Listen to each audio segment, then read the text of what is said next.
Ole Ornis official cho nên là cái lâu lom này vắt chua hey tu na chuan cái xì lệ phura in cara trong thể lộ nó muôn in anh ya hay hi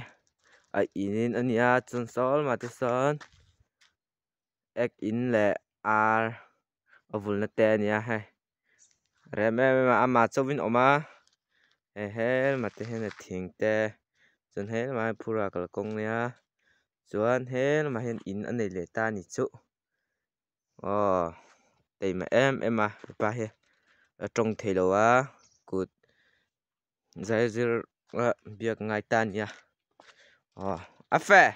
cái này chun à phê tin ngân cầu mày à he in chung hi cần en call don ni à phê he sẽ thể lộ à bang hi ngong pa he thì hiện ông call mày à mà sẽ he trong chết tên ni lâu xe anh đi he trong thể lộ à bang hi ngong pa mà sẽ phình em à anh đi he mi ati taka chun phing ve pol nia he cho chum na te nia he sol wa son a room ni ta ni fe like ni he beautiful nia he a fe ka thian pa best friend ni ta ni he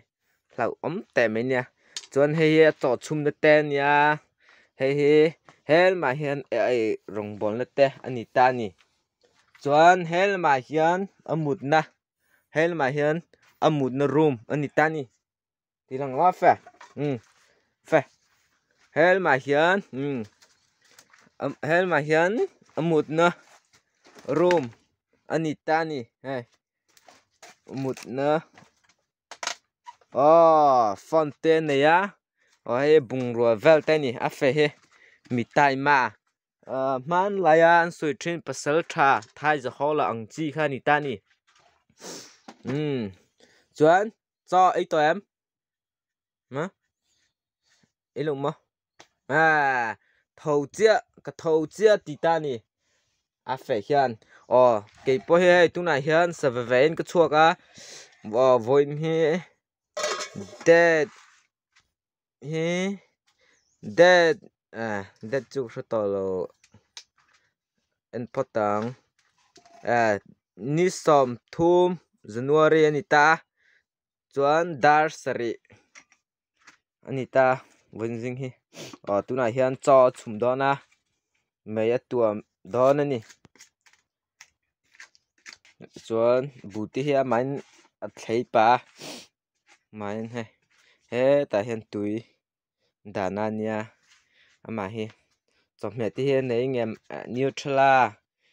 neutrala le purun sen winjinga me don tinani hi he kai kuang te kap ve thina